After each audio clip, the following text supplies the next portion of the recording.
जय हिंद साथियों, आप सभी का स्वागत करता हूं आप सभी के अपने चैनल टारगेट सिलेक्शन में। साथियों, यूपी होमगार्ड की परीक्षा आपको पता है 25, 26 और 27 अप्रैल 2026 को होने वाली है। तो अगर इन तीनों दिनों में से साथियों किसी भी दिन आपका परीक्षा पड़ेगी तो मैं कहूंगा अगर आप अपनी परीक्षा को पास करना चाहते हैं आसानी के साथ, कम मेहनत के साथ, तो आज की इस वीडियो में मैंने टॉप लेवल के 100 क्वेश्चन साथियों लिए हैं। मैं आपको डेली क्लास कराता हूं साथियों यूपी होमगार्ड की, तो ये भी उसी क्रम में एक बहुत ही शानदार और बहुत ही इंपॉर्टेंट क्लास साथियों होने वाली है। तो इस क्लास में सबसे पहले जीके के हम लोग 50 टॉप लेवल के क्वेश्चंस देखेंगे और उसके बाद करंट अफेयर के साथियों 50 लगभग क्वेश्चंस देखेंगे। तो ये पूरे के पूरे साथियों 100 सवाल आपको समर्पित, अगर वाकई में आप सीरियस हैं तो क्वेश्चन नंबर 1 से लेकर क्वेश्चन नंबर 100 तक साथियों आप बहुत आराम से इस क्वेश्चंस को देखेंगे। चलिए, तो पहला सवाल आपकी स्क्रीन पर है, करके कोयंबटूर को दक्षिण भारत का मैनचेस्टर कहा जाता है। पहला सवाल तो यहीं से बन गया, पूछा जाएगा दक्षिण भारत का मैनचेस्टर किसे कहा जाता है, तो कोयंबटूर को कहा जाता है। दूसरा सवाल बनता है कि क्यों कहा जाता है, तो इसके कपास उद्योग की वजह से साथियों कोयंबटूर को ही दक्षिण भारत का मैनचेस्टर कहा जाता है। निम्नलिखित में से सबसे प्रमुख वस्त्र निर्माण केंद्र साथियों कौन सा है, तो मैं कहूंगा महाराष्ट्र है। महाराष्ट्र आपको साथियों यहां पर याद रखना है। उसके बाद देखिए, किस शहर को स्टील सिटी ऑफ इंडिया के नाम से जाना जाता है, क्या मुंबई को जाना जाता है, कोलकाता को, कोच्चि को या जमशेदपुर को। तो अगर आपके एग्जाम में यह सवाल आए तो जमशेदपुर आपको लगा देना है, क्योंकि जमशेदपुर शहर को स्टील सिटी ऑफ इंडिया के रूप में भी जाना जाता है। उसके बाद देखिए, कह रहे कि किस शहर को, यानी कि राजस्थान के किस शहर को राजस्थान का सफेद शहर कहा जाता है, मुझे बताइए। तो मैं कहूंगा उदयपुर की जब हम बात करते हैं तो उदयपुर शहर को राजस्थान का सफेद शहर कहा जाता है। अगला देखिए, 1 एकड़ में कितने वर्ग गज होते हैं, यह भी आपसे कई बार एग्जाम में साथों सवाल पूछा जा चुका है। तो आपको याद रखना है 1 एकड़ में 4840 वर्ग गज होते हैं। ये इंपॉर्टेंट क्वेश्चन है साथियों, परीक्षा में आपकी छपेगा। उसके बाद देखिए, अगला क्वेश्चन है कि निम्नलिखित में से कौन सा राज्य भारत में पहला हर घर जल प्रमाणित राज्य साथियों बन चुका है। तो मैं कहूंगा किसकी बात चल रही है, गोवा की बात चल रही है, यानी कि गोवा राज्य भारत में पहला हर घर जल प्रमाणित राज्य बन चुका है। आंध्र प्रदेश का जो विजयवाड़ा शहर है ना साथियों, ये किस नदी के किनारे पर स्थित है, तो क्या आप लोग जानते हैं किस नदी के किनारे पर स्थित है, मैं कहूंगा कृष्णा नदी के किनारे पर स्थित है। उसके अलावा अगर बात करते हैं साथियों कावेरी की, तो ये तिरुचिरापल्ली शहर के किनारे पर स्थित है। अगर हम साथियों बात करते जो कावेरी नदी है ना, ये किस शहर के किनारे पर स्थित है, तो मैंने बताया तिरुचिरापल्ली शहर के किनारे पर स्थित है। उसके अलावा गोदावरी की अगर हम बात करें तो गोदावरी के किनारे कौन कौन से शहर है, नासिक शहर है और साथियों राजमुंद्री शहर है। और महानदी के किनारे पर साथियों कटक है, कटक शहर है। ये आप लोग यहां पर याद रखेंगे। उसके बाद देखिए, अगला सवाल है भारतीय खाद्य निगम की स्थापना साथियों कब हुई थी, मुझे बताइए। तो भारतीय खाद्य निगम की स्थापना तो 14 जनवरी 1965 को हुई थी। आंसर आपका ऑप्शन नंबर बी होगा। उसके बाद देखिए साथियों, अगला क्वेश्चन आपकी स्क्रीन पर है। यह सवाल हो चुका है, आपसे कहा जा रहा है कि भारत की 12वीं पंचवर्षीय योजना का मुख्य उद्देश्य क्या था। यह सवाल साथियों आपके एग्जाम में आएगा। तो अगर आपके एग्जाम में यह सवाल आपको देखने को साथियों मिल जाए तो आपको क्या बताना है, आपको बताना है कि तेज सम्मिलित विकास, तेज शीघ्र विश्वसनीय सम्मिलित विकास, या तेज विश्वसनीय अधिक सम्मिलित विकास, या तेज सतत और अधिक सम्मिलित विकास। तो ये वाला आपका जवाब होगा, यानी कि 12वीं पंचवर्षीय योजना का उद्देश्य था तेज, सतत और अधिक सम्मिलित विकास। आंसर आपका ऑप्शन नंबर डी होगा। उसके बाद देखिए, अगला सवाल है कि गरीबी हटाओ का नारा किस पंचवर्षीय योजना के तहत साथियों दिया गया था। तो ये जो छठी पंचवर्षीय योजना थी ना साथियों, कौन सी छठी पंचवर्षीय योजना, छठी पंचवर्षीय योजना 1980 से लेकर 1985 तक चली थी। और अगर बात करते ये निवेश मॉडल पर आधारित थी। पूछा जा सकता है छठी पंचवर्षीय योजना किस मॉडल पर आधारित थी, तो निवेश मॉडल पर आधारित थी। गरीबी हटाओ का नारा साथियों छठी पंचवर्षीय योजना में ही दिया गया था। एक विकासशील राष्ट्र में विदेशी आयात पर निर्भरता बढ़ा सकती है। तो यहां पर अगर बात करें साथियों क्या बढ़ा सकती है, मैं कहूंगा बेरोजगारी बढ़ा सकती है। बेरोजगारी आपके इस क्वेश्चन का जवाब होगा। बेटी बचाओ बेटी पढ़ाओ कार्यक्रम योजना ये किससे संबंधित है, ये क्वेश्चन बहुत शानदार है साथियों।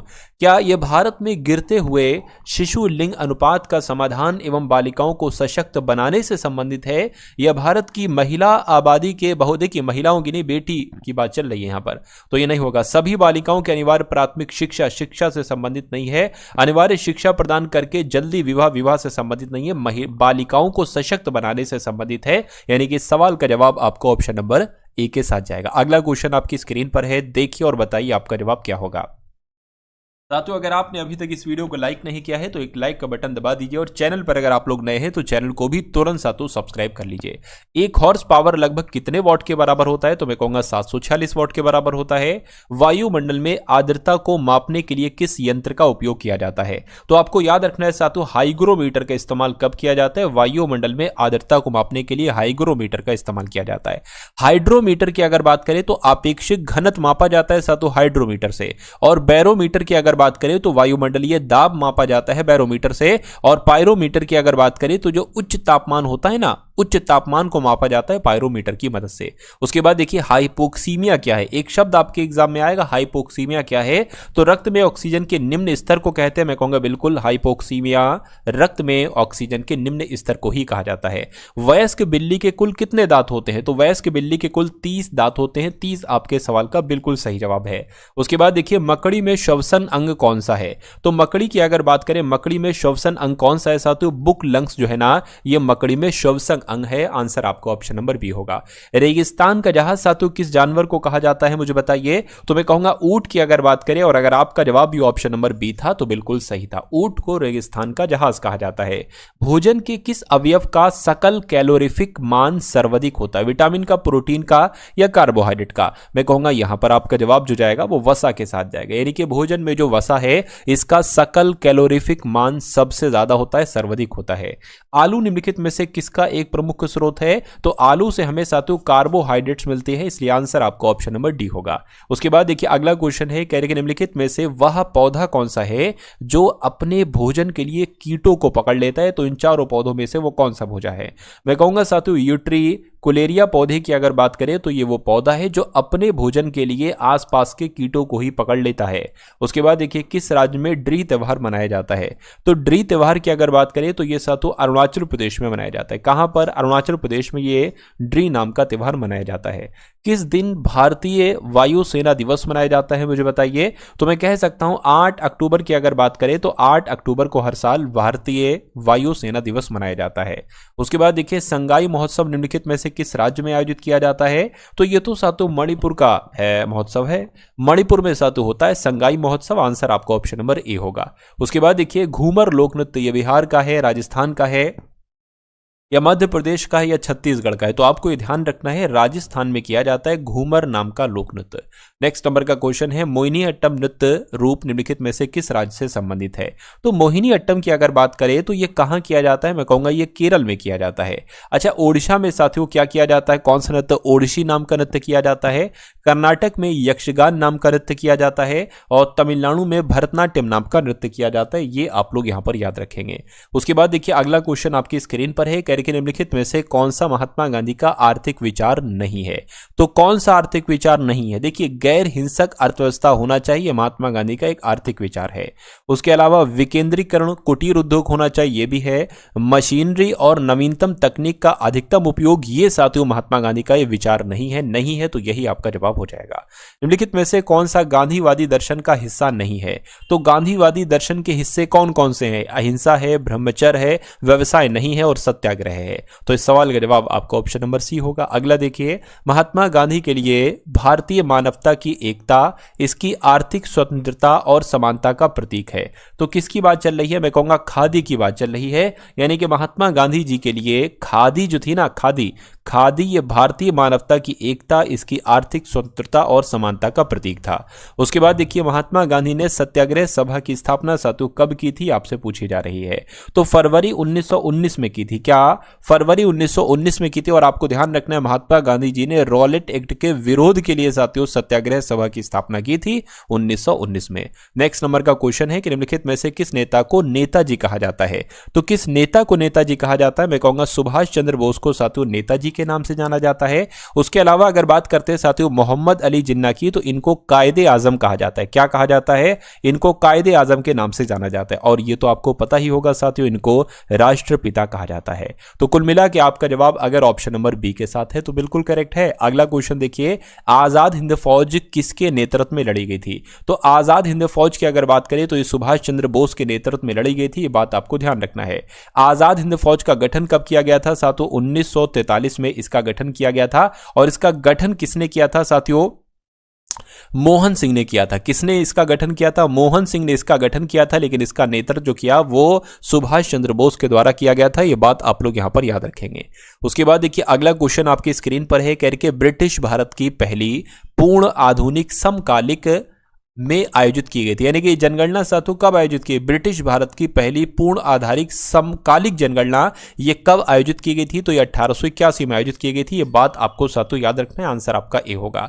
उसके बाद देखिए ईस्ट इंडिया कंपनी के निम्नलिखित गवर्नर जनरलों में से किसने सबसे विवादास्पद नीति पेश की थी, जिसे व्यपगत सिद्धांत साथियों कहा जाता है? तो अगर बात करते हैं लॉर्ड डलहौजी, आपके इस क्वेश्चन का जो होगा वो बिल्कुल सही जवाब आपका हो जाएगा। हड़प की नीति भी साथियों इन्होंने ही दी थी, लॉर्ड डलहौजी ने। और अगर बात करते हैं व्यपगत सिद्धांत की बात करें तो व्यपगत सिद्धांत भी साथियों इन्हीं का ही है। उसके बाद देखिए बंगाल के प्रथम गवर्नर जनरल कौन थे? तो इनका नाम क्या है? इनका नाम लॉर्ड वॉरेन हेस्टिंग है और बंगाल के प्रथम गवर्नर जनरल साथियों यही थे। उसके बाद देखिए अगला क्वेश्चन, लॉर्ड डलहौजी की विलय नीति का प्रथम शिकार इनमें से कौन सा हुआ था?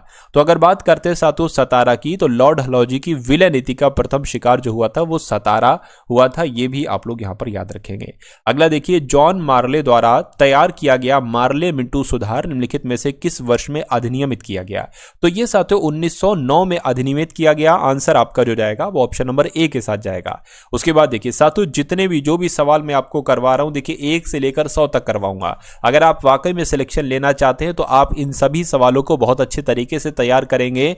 बेशक इसमें साथियों इन सवालों को तैयार करने में मेहनत लगेगी। अगर आप मेहनत करने के लायक हैं, मेहनत कर सकते हैं, तभी इस क्लास को अटेंड करिएगा और तभी ये सोचिएगा कि यूपी होमगार्ड की वर्दी आपके बदन पर होगी। लेकिन अगर आप इतना सा काम नहीं कर पा रहे हैं, इन 100 क्वेश्चंस को तैयार नहीं कर पा रहे हैं, फिर बड़ी दिक्कत हो जाएगी साथियों आपके सिलेक्शन में। इसलिए अगर आप सीरियसली हैं तो अभी से सीरियस होकर पढ़ाई कीजिए, तभी आपका सिलेक्शन हो पाएगा। वरना उसके बाद फिर क्या, फिर अगला फॉर्म भरेंगे उसमें भी नहीं होगा, अगला भरेंगे उसमें भी नहीं होगा, अगला भरेंगे उसमें भी नहीं होगा। इसलिए वो अगले का आप नाम भी मत सोचिए, आप पूरी जान अपनी इसमें ही लगा दीजिए कि मुझे इसी में सिलेक्शन लेना है। ये समझ लीजिए इसके बाद कोई भी कभी भी दुनिया पर कोई वैकेंसी नहीं आएगी, ये एकमात्र और इकलौती वैकेंसी है। तब आप अगर ये आप सोच लोगे ना, तब आप साथियों मेहनत करोगे। वरना अगले में साथियों फिर मेहनत आप कभी कर नहीं पाओगे, फिर ओवर एज हो जाओगे और फिर पछताओगे। तो इसलिए अभी साथियों आप लोग मेहनत कर डालिए, पूरी अपनी जान लगा डालिए। तो भारत के governor general Lord William Bentinck ने सती प्रथा को समाप्त करने के लिए किस वर्ष साथियों पारित किया था? तो अगर बात करते हैं लॉर्ड विलियम बेंटिक ने सती प्रथा को समाप्त कब किया था, आपसे पूछा जा रहा है। इसके द्वारा साथियों एक कानून भी पारित किया गया था। तो वो कानून कब पारित हुआ था? वो कानून 1829 में पारित हुआ था लॉर्ड विलियम बेंटिक के द्वारा। उसके बाद देखिए किसने बंगाल में स्थायी उपनिवेश की शुरुआत की थी? तो किसने साथियों ये किया था? मैं कहूंगा लॉर्ड कॉर्नवालिस ने किया था। लॉर्ड कॉर्नवालिस आपके सवाल का जवाब है। और भारत में नागरिक सेवा का जनक किसे कहा जाता है? तो लॉर्ड कॉर्नवालिस को ही भारत में नागरिक सेवा का जनक कहा जाता है। भारत में महिलाओं के लिए आरक्षण उपलब्ध है क्या? लोकसभा में तो नहीं है, राज्य की विधानसभाओं में भी नहीं है, हाँ पंचायती राज निकायों में है। तो पंचायती राज निकायों में है, तो इस सवाल का जवाब आपका ऑप्शन नंबर सी के साथ जाएगा। उसके बाद देखिए अगला सवाल कह रही है पंचायती राज व्यवस्था के तहत ग्राम सभा के सदस्य कौन है? तो कौन है साथियों मुझे बताइए। क्या गांव के सभी सदस्य हैं? गांव के सभी सदस्य जिनकी आयु 16 वर्ष से अधिक है। पंचायती क्षेत्र में मतदाता के रूप में पंजीकृत सभी वयस्क सदस्य, बिल्कुल सही साथियों। पंचायती राज व्यवस्था के तहत ग्राम सभा के सदस्य वो हैं जो पंचायत क्षेत्र में मतदाता के रूप में पंजीकृत जितने भी वयस्क सदस्य हैं वो हैं। पहला राष्ट्रीय पंचायती राज दिवस साथियों कब घोषित किया गया था? तो ये साथियों मतलब किसके द्वारा घोषित किया गया था? तो ये डॉक्टर मनमोहन सिंह के द्वारा घोषित किया गया था। ये बात आपको ध्यान रखना है। राष्ट्रीय पंचायती दिवस कब मनाया जाता है? तो ये साथियों 24 अप्रैल को मनाया जाता है। ये भी आपको यहां पर याद रखना है, ठीक है ना। चलिए, और पहला राष्ट्रीय पंचायती राज दिवस कब मनाया गया था? 2010 में मनाया गया था, यानी 24 अप्रैल 2010 को मनाया गया था प्रधानमंत्री मनमोहन सिंह के द्वारा। भारत का 52वां संशोधन साथियों किससे संबंधित है? तो ये दल बदल से संबंधित है। दल बदल आपके सवाल का जवाब हो जाएगा। उसके बाद देखिए भारतीय संविधान का अनुच्छेद 368 का संबंध साथियों किससे है? तो अनुच्छेद 368 का संबंध तो संविधान में संशोधन करने की प्रक्रिया से है। सही जवाब आपका ऑप्शन नंबर बी होगा। किसी नए राज्य के गठन के लिए भारतीय संविधान की किस अनुसूची में संशोधन करने की आवश्यकता होती है? तो मैं कह सकता हूं साथियों, प्रथम की अगर बात करें यानी कि किसी नए राज्य के गठन के लिए भारतीय संविधान की प्रथम अनुसूची में संशोधन करने की आवश्यकता होती है। ये बात आपको ध्यान रखना है। भारत की पंचायती राज व्यवस्था में कितने स्तर हैं? तो कितने स्तर हैं साथियों, आपसे पूछा जा रहा है कितने स्तर हैं। तो अगर बात करते हैं 3 स्तर हैं, है ना, 3 स्तर हैं। तो 3 स्तर आपके सवाल का बिल्कुल सही और सटीक जवाब हो जाएगा। अगला क्वेश्चन देखिए आपकी स्क्रीन पर है, सरकार द्वारा किस भाषा को सबसे पहले एक प्रतिष्ठित भाषा के रूप में घोषित किया गया? तो यहां पर अगर बात करते हैं साथियों, आपको ध्यान रखना है तमिल आपके सवाल का जवाब होगा, यानी कि भारत सरकार द्वारा तमिल भाषा को सबसे पहले एक प्रतिष्ठित भाषा के रूप में घोषित किया गया था। आर्थिक आसूचना परिषद का अध्यक्ष कौन था? तो मैं कह सकता हूं साथियों वित्त मंत्री थे। आर्थिक आसूचना परिषद के अध्यक्ष कौन थे? वित्त मंत्री थे। आंसर आपको ऑप्शन नंबर बी होगा। निम्नलिखित में से कौन एक संवैधानिक संस्था साथियों नहीं है? तो इसमें से कौन सी एक संवैधानिक संस्था नहीं है? मैं कहूंगा संघ लोक सेवा आयोग है, राज्य लोक सेवा आयोग है, वित्त आयोग है, लेकिन योजना आयोग नहीं है। अब नहीं है साथियों, तो यही आपका जवाब होगा। भारत में संघ लोक सेवा आयोग का गठन भारत के संविधान में किस अनुच्छेद के अंतर्गत साथियों किया गया है? तो मैं कह सकता हूं साथियों अनुच्छेद 315 के तहत किया गया है। भारत में संघ लोक सेवा आयोग का गठन अनुच्छेद 315 के तहत ही किया गया है। 50 सवाल हो चुके हैं। 50 सवाल साथियों और आप लोग देख लीजिए, संविधान के किस अनुच्छेद के प्रावधानों के अंतर्गत भारत सरकार ने भारत रत्न और पद्मश्री को साथियों प्रारंभ किया था? ये आपसे यहां पर पूछा जा रहा है। तो अनुच्छेद 18 आपके सवाल का जो होगा वो बिल्कुल सही जवाब हो जाएगा। बस साथियों अब आपके सामने यहाँ पर कौन से क्वेश्चन स्टार्ट हो चुके हैं? करंट अफेयर के साथियों क्वेश्चन स्टार्ट हो चुके हैं। तो पूरे के पूरे साथियों लगभग 50 क्वेश्चन हम लोग देखेंगे, क्योंकि आपके एग्जाम में जो 100 क्वेश्चन आएंगे साथियों उसमें से कुछ नहीं 20 सवाल आपको देखने को मिलेंगे करंट अफेयर के। इसलिए इन करंट अफेयर के सवालों पर भी आपको साथियों पूरी तरीके से पकड़ बनानी होगी और वो पकड़ मैं बनवा दूंगा। देखिए साथियों, हाल ही में किसने साउथ वेस्टर्न एयर कमांड का कार्यभार संभाला है? तो इनका नाम तेजिंदर सिंह है, और तेजिंदर सिंह ने ही साथियों साउथ वेस्टर्न एयर कमांड का कार्यभार संभाला है। उसके बाद देखिए किस देश के खिलाड़ी उस्मान ख्वाजा ने अंतरराष्ट्रीय क्रिकेट से संन्यास ले लिया है? तो साथियों अभी हाल फिलहाल में ऑस्ट्रेलिया के खिलाड़ी हैं उस्मान ख्वाजा, इन्होंने अंतरराष्ट्रीय क्रिकेट से संन्यास की घोषणा कर दी है। यानी कि कहां पर भोरम देव कॉरिडोर परियोजना की आधारशिला रखी गई है? तो मैं कह सकता हूं साथियों छत्तीसगढ़ में भोरम देव कॉरिडोर परियोजना की आधारशिला रखी गई है, आपको याद रखना है। उसके बाद देखिए यानी कि 44वीं junior national kho kho championship किस शहर में शुरू हुई है? तो ये साथियों बेंगलुरु शहर में शुरू हुई है, ये आपको याद रखना है। 44वीं junior national kho kho championship. उसके बाद देखिए इफ्को साहित्य सम्मान 2025 किसे दिया गया है? तो किसे दिया गया है? मैत्रेयी पुष्पा को दिया गया है इफ्को साहित्य सम्मान 2025। उसके बाद देखिए कह रहे कि जन्म दर बढ़ाने के लिए किस देश ने गर्भ निरोधकों पर कर लगाया है? तो क्या आपका जवाब होगा? मैं कहूंगा चीन आपके इस क्वेश्चन का बिल्कुल सही जवाब है। उसके बाद देखिए अगला क्वेश्चन आपकी स्क्रीन पर है, कह रहे कि हाल ही में नरेंद्र मोदी जी ने कहां भगवान बुद्ध से संबंधित पिपरावा के पवित्र अवशेषों की भव्य अंतर्राष्ट्रीय प्रदर्शनी का उद्घाटन किया है? तो कहां किया है साथियों? नई दिल्ली में किया है। नई दिल्ली आपके सवाल का जवाब होगा।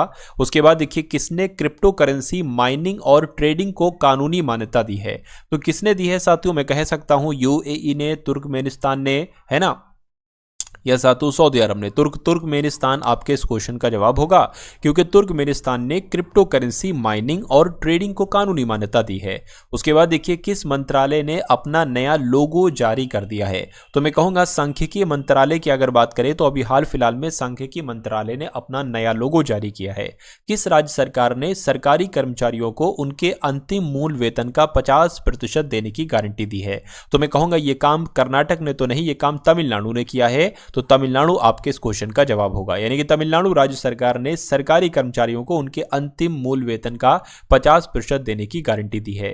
हुंडई मोटर इंडिया ने किसे अपना एमडी और सीईओ नियुक्त किया है? तो मैं कहूंगा तरुण गर्ग की अगर बात करें तो तरुण गर्ग को ही हुंडई मोटर इंडिया ने अपना एमडी और सीईओ नियुक्त किया है। विश्व अंतर्मुखी दिवस साथियों कब मनाया जाता है? तो यह दिवस 2 जनवरी को मनाया जाता है, विश्व अंतर्मुखी दिवस। उसके बाद देखिए यानी कि अपने सभी शहरी नगर निगमों में 100% स्मार्ट ग्रिड कवरेज हासिल करने वाला पहला बड़ा राज्य साथियों कौन बन गया है? तो कौन बन गया है? मैं कह सकता हूं उत्तर प्रदेश बन गया है। उत्तर प्रदेश आपके इस क्वेश्चन का जो होगा वो बिल्कुल सही जवाब हो जाएगा। उसके बाद देखिए अगला क्वेश्चन आपकी स्क्रीन पर है, किसे भारतीय महिला हॉकी टीम का कोच नियुक्त किया गया है? तो किसकी बात चल रही है? मैं कह सकता हूं शॉर्ड मॉरिन की बात चल रही है। इनको भारतीय महिला हॉकी टीम का कोच नियुक्त किया गया है। उसके बाद देखिए कहां जल्लीकट्टू 2026 शुरुआत की गई? तो साथों तमिलनाडु में होता है। तो तमिलनाडु कौन से ऑप्शन में है? मैं कहूंगा ऑप्शन नंबर सी वाले में है ना। उसके बाद देखिए अगला क्वेश्चन कह रहे कि किसने IAF है ना ट्रेडिंग कमांड के प्रमुख के रूप में साथियों कार्यभार संभाला है? तो यह कार्यभार श्रीनिवास जी ने संभाला है। एस श्रीनिवास ने साथियों संभाला है। उसके बाद देखिए मामादी डोम्बोया को किस देश का राष्ट्रपति नियुक्त किया गया है? तो यहां पर अगर बात करते हैं साथियों गिनी देश आप लोग याद रखेंगे, क्योंकि हाल ही में मामादी डोम्बोया को गिनी देश का राष्ट्रपति नियुक्त किया गया है। यह आपको ध्यान रखना है। आंसर आपका डी होगा। अगला देखिए यानी कि 14वां फ्लायर शो कहां आयोजित किया गया है? तो कहां आयोजित किया गया है, मुंबई में या अहमदाबाद में? तो मैं कहूंगा साथियों अहमदाबाद में आयोजित किया गया है 14वां फ्लायर शो। उसके बाद देखिए कह रहे कि इसिया व्हिटलॉक का 71 वर्ष की उम्र में साथियों निधन हुआ है। वो कौन थे? तो वो कौन थे? मैं कह सकता हूं वो एक अभिनेता थे। तो अभिनेता ऑप्शन नंबर सी आपका जवाब होगा। किसने बीआरओ के डायरेक्टर जनरल के रूप में साथियों कार्यभार संभाला है? तो हरपाल सिंह की अगर बात करें, हरपाल सिंह ही बीआरओ के डायरेक्टर जनरल के रूप में साथियों इन्होंने कार्यभार संभाला है।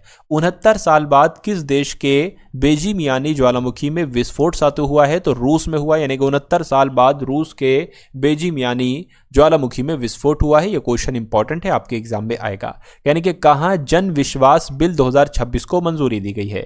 तो अगर बात करते हैं कहां की अगर बात चल रही है, तो दिल्ली की बात चल रही है। यानी कि दिल्ली में जन विश्वास बिल 2026 को मंजूरी दी गई है। भारतीय महिला हॉकी टीम ने महिला एशिया कप 2025 में कौन सा पदक जीता है? तो इसने साथियों अगर बात करें इन्होंने भारतीय महिला हॉकी टीम ने महिला एशिया कप में कौन सा पदक जीता है? तो इस टीम ने रजत पदक जीता है। ये आपको ध्यान रखना है। 8वां राज्य वेतन आयोग बनाने वाला भारत का पहला राज्य साथियों कौन बन गया है? तो मैं कहूंगा असम बना है, गुजरात बना है, उड़ीसा बना है। तो असम आपके सवाल का बिल्कुल सही जवाब होगा। उसके बाद देखिए कुशावती किस राज्य का तीसरा जिला बना है? तो कुशावती की अगर बात करें ये गोवा राज्य का तीसरा जिला बना है साथियों कुशावती। अगला क्वेश्चन देखिए भारत और किस देश ने काउंसलर समझौते के तहत कैदियों की लिस्ट का आदान प्रदान किया है? तो मैं कह सकता हूं साथियों पाकिस्तान, यानी कि भारत और पाकिस्तान देश ने काउंसलर समझौते के तहत कैदियों की लिस्ट का आदान प्रदान किया है। ये आपको ध्यान रखना है, आपके एग्जाम में साथियों पूछा जा सकता है। उसके बाद देखिए अगला क्वेश्चन है किस राज्य में इम्यूनो एराप्ता त्योहार साथियों मनाया गया है? तो यह त्योहार पता कहां पर मनाया गया है? मैं कहूंगा मणिपुर में साथियों त्योहार मनाया गया है। आंसर आपका जो जाएगा वो ऑप्शन नंबर सी होगा। वैश्विक परिवार दिवस साथियों कब मनाया गया है? तो वैश्विक परिवार दिवस कब मनाया गया है? 1 जनवरी को साथियों वैश्विक परिवार दिवस मनाया गया है। अगला क्वेश्चन देखिए रूस ने कहां परमाणु क्षमता से लैस ऑर्गेनिक मिसाइल प्रणाली साथियों तैनात की है? तो पता साथियों बेलारूस में ये ऑर्गेनिक मिसाइल प्रणाली तैनात की है। रूस ने परमाणु क्षमता से लैस है ये साथियों ये ऑर्गेनिक मिसाइल प्रणाली, और ये कहां पर तैनात हुई है? बेलारूस में इसको तैनात किया गया है।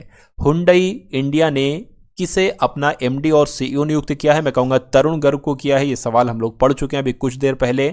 उसके बाद देखिए किसने देश भर में वॉइस ओवर वाईफाई शुरू करने की घोषणा की है? तो ये काम किसने किया है? ये काम बीएसएनएल ने किया है। किसने किया है साथियों? बीएसएनएल ने किया है। तो बीएसएनएल आपके सवाल का जवाब होगा।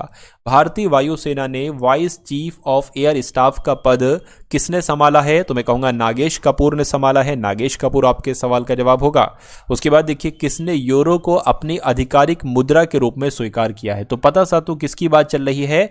पोलैंड की, यूक्रेन की, रोमानिया की, बुल्गारिया की बात चल रही है। आपको ध्यान रखना है साथियों कि यूरो को अपनी आधिकारिक मुद्रा के रूप में स्वीकार किया है किसने? बुल्गारिया देश ने।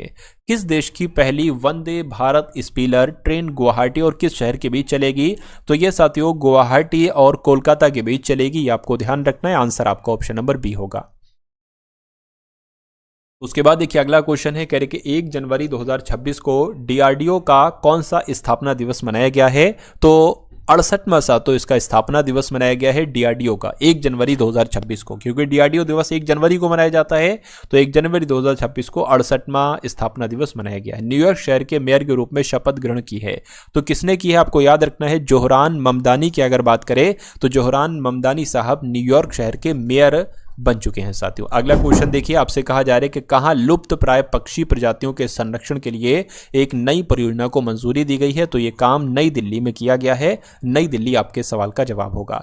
डीआरडीओ ने प्रलय मिसाइल का सफलतापूर्वक परीक्षण की अगर बात करें तो साथियों राजस्थान में किया है, ओडिशा में किया है या आंध्र प्रदेश में किया है, तो कहां किया है, मैं कहूंगा ओडिशा में किया है। डीआरडीओ ने प्रलय मिसाइल का सफलतापूर्वक परीक्षण ओडिशा में ही किया है।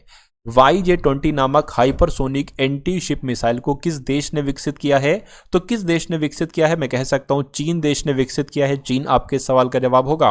उसके बाद देखिए, किस राज्य में गान नगई त्योहार मनाया गया, तो गान नगई त्योहार जो है ना, ये मणिपुर में मनाया गया है। मणिपुर आपके सवाल का जवाब होगा। भारत और किस देश ने अपने परमाणु प्रतिष्ठानों और सुविधाओं की सूची का आदान प्रदान किया है, तो ये अभी मैंने आपको बताया था, भारत और पाकिस्तान आपके सवाल का जवाब होगा। उसके बाद देखिए कह रही कि इजराइल का 2026 का शांति पुरस्कार किसे मिलेगा, तो पता किसे मिलेगा, डोनाल्ड ट्रंप को मिलेगा। इजराइल का 2026 का शांति पुरस्कार डोनाल्ड ट्रंप को मिलेगा। अजय सिंघल को किस देश का नया डीजीपी नियुक्त किया गया है, तो ये हरियाणा के साथ डीजीपी बन चुके, कौन, अजय सिंघल साहब। अगला देखिए, पारंपरिक डाक सेवा को बंद करने वाला पहला देश साथियों कौन है, तो यहां पर भी आपका जवाब क्या होना चाहिए, नॉर्वे, स्वीडन, डेनमार्क। डेनमार्क आपका जवाब हो जाएगा, यानी कि पारंपरिक डाक सेवा को बंद करने वाला पहला देश डेनमार्क बन चुका है। साउथ पोल तक स्कीइंग करने वाली सबसे कम उम्र की भारतीय महिला साथियों कौन बनी है, तो मैं कह सकता हूं काम्या कार्तिकेयन बनी है, तो काम्या कार्तिकेयन आपके सवाल का जवाब होगा। उसके बाद देखिए अगला सवाल है, कह रहे कि NIA प्रमुख का अतिरिक्त प्रभार किसको मिला है, तो राकेश अग्रवाल को मिला है। राकेश अग्रवाल आपके सवाल का जवाब है। किसे बिहार कर्मचारी चयन आयोग का अध्यक्ष बनाया गया है, तो मैं कह सकता हूं आलोक राज की अगर बात करें तो बिहार कर्मचारी चयन आयोग का अध्यक्ष आलोक राज को ही बनाया गया है। उसके बाद देखिए, साउथ पोल तक स्कीइंग करने वाली सबसे कम उम्र की भारतीय महिला कौन बनी है, ये जस्ट अभी 1 मिनट पहले मैंने आपको ये सवाल करवाया, और इस सवाल का जवाब आप देंगे साथियों कमेंट सेक्शन में। इसका भी साथियों आप देंगे, है ना। इसका मैं आपको बता देता हूं, किसे NIA प्रमुख का अतिरिक्त प्रभार मिला है, तो मैंने आपको बताया था राकेश अग्रवाल को मिला है। राकेश अग्रवाल आपके सवाल का बिल्कुल सही जवाब है।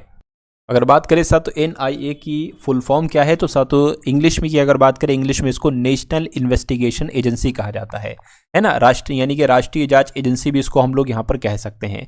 चलिए, तो यहाँ पर अगर बात करें साथियों, ये आपके लिए 100 सवाल हो गए, है ना। राष्ट्रीय जांच एजेंसी के प्रमुख का अतिरिक्त प्रभार राकेश अग्रवाल को दिया गया है। तो कुल मिला के अगर बात करें साथियों, ये क्लास आपको कैसी लगी एक बार कमेंट सेक्शन में आप लोग जरूर बताइएगा। उसके अलावा साथियों, अगर अभी तक आपने हमारी सारी क्लासेस नहीं देखी हैं तो उन सारी क्लासेस को भी जाकर देख लीजिए, जितनी मैंने पिछली दिनों में सातों क्लासेस बनाई हैं। तो यूपी होमगार्ड ऑल क्लासेस करके लिंक होगा डिस्क्रिप्शन में, वहां पर लिखा होगा MORE मोर, उस पर क्लिक करेंगे तो डिस्क्रिप्शन आपके सामने खुल जाएगा। ऑल क्लासेस का लिंक है, उस पर क्लिक करेंगे तो हमारी सारी वीडियोस ओपन हो जाएंगी एक एक करके। तो उन सारी वीडियोस को एक एक करके देख लीजिएगा, भले 2x डबल स्पीड में सातों देख लीजिएगा।